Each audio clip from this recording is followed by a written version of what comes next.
Welcome back to Mr. Leek's free science tutorials.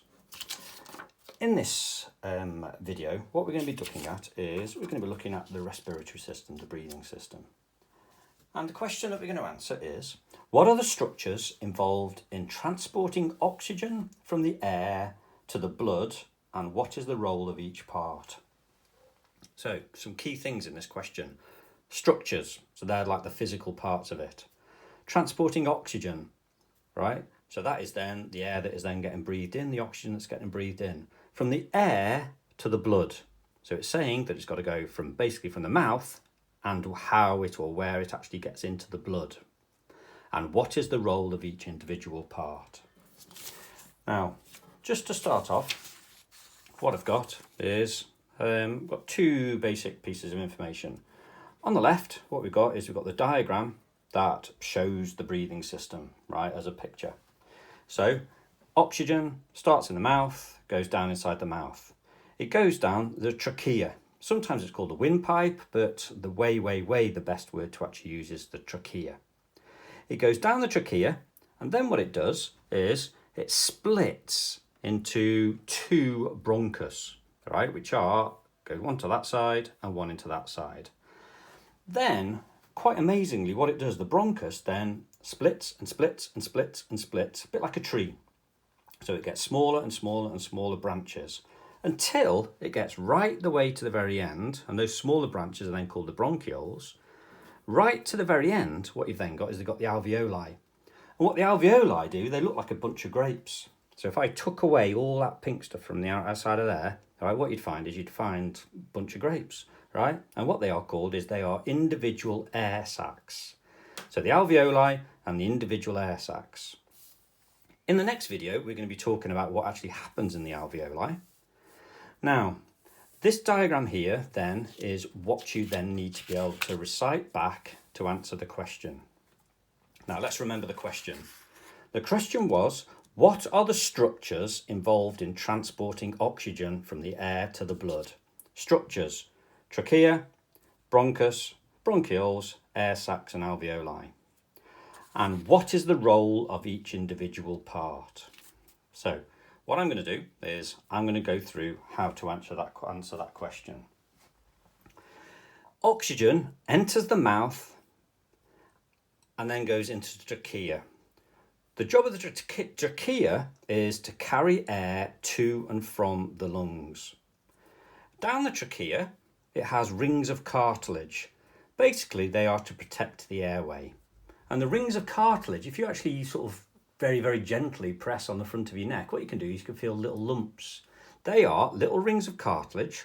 And what they do is they stop the actual trachea collapsing when you breathe in. So it's quite tough.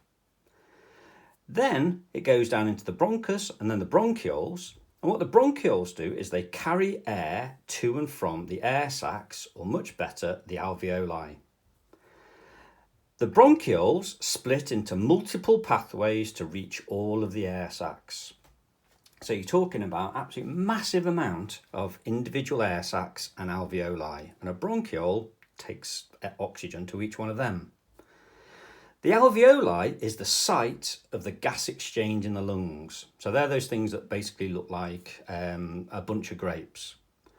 They are there to maximise the surface area for efficient gas exchange, right? So there's no point in gas exchange happening just like one individual tube. So what they do is it breaks down smaller, and the surface area of all the alveoli put together would be absolutely massive. Then we've just talked about oxygen from the air to the lungs. Quite often what people would do is they would then stop there, but it then says into the blood. So when oxygen gets into the alveoli, what there is a very, very short path, because capillaries are very, very small, right? And the capillaries allow gas exchange into and out of the blood. Oxygen diffuses in, carbon dioxide diffuses out. Now what you've done is you've explained the question, which is where the structures transport oxygen from the air to the blood, and what is the role of each part. So to answer that question again, Oxygen goes into the mouth and it travels down the trachea. When it travels down the trachea into the lungs, it then goes into the bronchus and the bronchioles. The bronchioles carry air to and from the air sacs, which are called the alveoli. They are split into multiple pathways to reach all of the air sacs. The alveoli is the site of the gas exchange in the lungs, and they maximise the surface area for efficient gas exchange. The capillaries allow gas exchange between, into and out of the blood, and the oxygen diffuses into the blood, carbon dioxide diffuses out of the blood. Okay, so that is then us answering the question, what are the structures involved in transporting oxygen from the air to the blood, and what is the role of each part?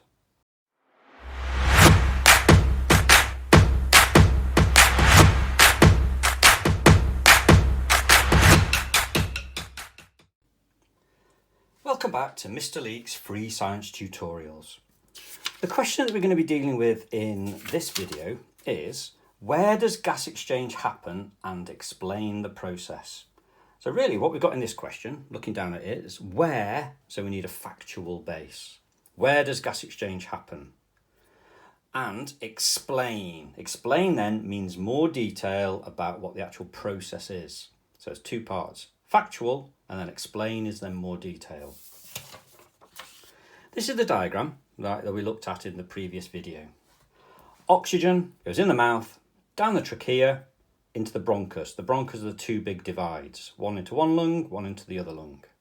Then it goes into the bronchioles, which is loads and loads and loads, a bit like twigs and branches on a tree, right the way to the grapes at the end, which are then called your alveoli or your air sacs.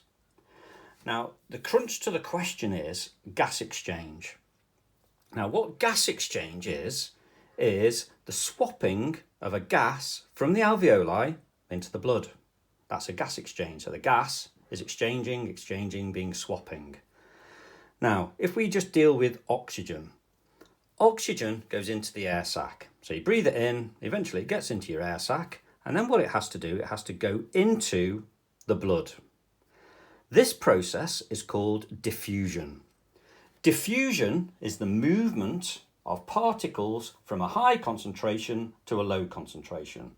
So for example, if I walked into the room with strong aftershave on, what would happen is the particles on me, which are a high concentration, would then move around the room until they spread out into a low concentration.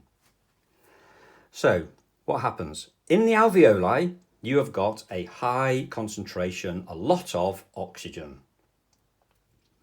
In the blood, you've got not very much oxygen. So what happens is, by diffusion, the oxygen goes from a high concentration to a low concentration and passes from the alveoli into the blood. The problem then is that the concentrations will even out. You'll then have the same amount of oxygen in the alveoli and the same amount of oxygen in the blood. So cleverly, what happens is the blood then gets taken away. The blood disappears. New blood coming in has low oxygen, so then diffusion happens again. Diffusion of oxygen from the alveoli into the blood, then it gets taken away. So diffusion takes oxygen from the alveolus into the blood. Now, gas exchange is also to do with carbon dioxide. All around your body, respiration's happening and you're producing carbon dioxide. Carbon dioxide is in your blood. When the carbon dioxide gets to the alveoli, there's a lot of it. High concentration. In the alveoli, there's a very low concentration. So this time, diffusion happens by the high concentration of carbon dioxide, diffusion into the air sacs, the alveoli, of the carbon dioxide. So it's going high carbon dioxide to low carbon dioxide. That blood then gets whipped away, less carbon dioxide in it, more oxygen. That is then your gas exchange. Diffusion takes carbon dioxide from the blood into the alveoli. So what they're doing is they're going opposite directions. Okay, now back to the question. Where does gas exchange happen, and explain the process? Right, so this is then the answer to the question that you then need to be writing down.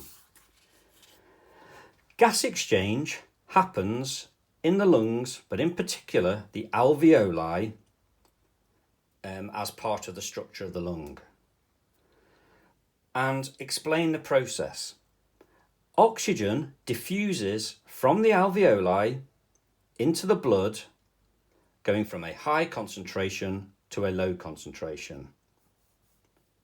Carbon dioxide goes from a high concentration in the blood to a low concentration in the lungs, in the alveoli, which again is by diffusion. That was a very short answer to where does gas exchange happen, and explain the process. Thank you.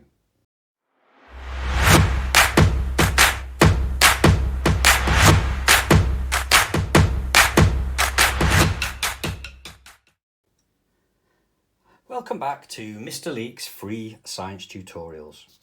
This question is going to be this video we're going to be answering, name 11 bones and what is their function. Okay, now this is very, very, very factual, right? So basically what you need to do is when you're answering the question, you need to think about your body, right? And then you need to know the names of 11 bones around your body, or 11 kind of areas or groups of bones. And it also asks what is their function. The vast majority of bones' function is to support or protect. Okay, so if I go around them, the skull. The skull, right, is obviously the protection to the brain. Any hits or anything like that will always hit the skull first. Shoulder blades. What they do is they support the upper arms and the ribs. The spine is protection for the spinal cord, right the way down the backbone. The radius and the ulna are the two bones in your forearm, here. Fingers, right, they are obviously the bones in your fingers, right, are there to support your fingers and allow you to move them and pick things up. Tibia and fibula, they are the bottom below your knee and above your ankle, the two bones that are there to support your body. You've then got your toes, which has then got the same function as your fingers. The femur is the largest bone in your body, and that's role is again to support the body, support the weight, because they're taking all the weight. The pelvis is basically your hips. So your hips allow movement, allow your spine to connect to the lower part of your body, right? And what it does, it protects and allows movement. The ribs, right? The ribs is a cage. Sometimes it's called the rib cage. And the main role of the ribs is to protect your heart in particular and your lungs. The humerus is then the top part of your arm, okay, between the shoulder and the elbow. Now, name 11 bones and what is their functions. What you need to do is you need to be able to think about your body and name 11 of the bones and basically what is their function. So, the skull protects the brain. The shoulder blades supports the arms and the upper body. Spine protects the spinal cord. Radius and ulna is part of the lower arm. Fingers keeps the fingers rigid, right, and allows them to pick things up. Tibia and fibula is the lower part of the leg. Toes gives you support. Femur is the largest bone in the body. Pelvis is the connection between your spinal cord and your legs and allows movement in the hips. Ribs protects the heart and the lungs. Humerus is then the top part of the arm.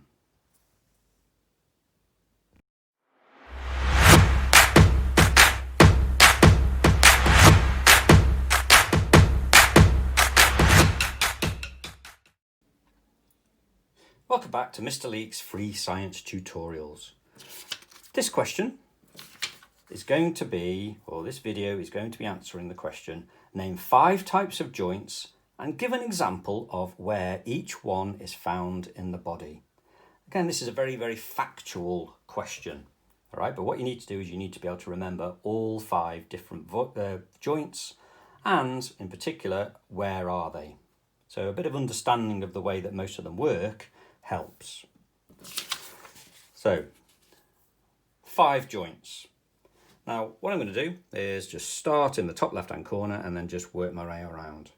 So, joint number 1 is a semi-mobile joint, which basically means it can move a little bit. All right? Now, your ribs and your vertebrae have semi-mobile joints in them. If you think about your ribs, right, what you can do is if you press into your ribs, what they'll do is they'll move a little bit. If you take a big deep breath in, right, your ribs will come out of your chest a little bit. They will do a very, very, very small amount of movement. The vertebrae, right, what they are is they are cartilaginous joints. And that basically means that there is cartilage in between them. And what you'll have is you'll have a bone there and a bone there. And in between each one, there's almost like a bit like a cartilaginous or a cartilage pad, right? And what they do is they sit on the cartilage pad, right? And so they're not really physically touching each other that much, right? And the vertebrae then allowed to move between each one because you've got the cartilaginous joint. The skull, right, is a movable joint, right? I think this is absolutely amazing. There are loads, and if you actually look at a skull, all the little cracks that are going across that skull there are old immovable joints. Now, when you were first born, the skull was actually quite soft. And so as the actual baby, or as you actually came out of your mother, what happened is the skull kind of squashed. Some of the joints went over the top of each other so that the head wasn't quite as big when the baby came out. I can remember when my first daughter was born, when she came out, right, her head was kind of like pointed because all the joints had kind of gone over the top of each other. Very, very rapidly, what happened is the skull then became sort of the normal shape. And then all these joints then hardened. They then became immovable joints, so they can't move. A hinge joint, right, is a bit like a door. What it can do, it can go up and down, right? It can't go side to side. All it can literally do is up and down. So like the door, right, if you open a door, what it'll do, it'll just open and close. So if you think about your elbow and you move your elbow, what you can do is your elbow can go up and it can go down. It can't go sideways. It's fixed there. So that's a hinge joint. The last one, right, is the ball and socket joint. Now, basically what the ball and socket joint is, there's my hand, put my fist into my hand, that fist can move around anywhere.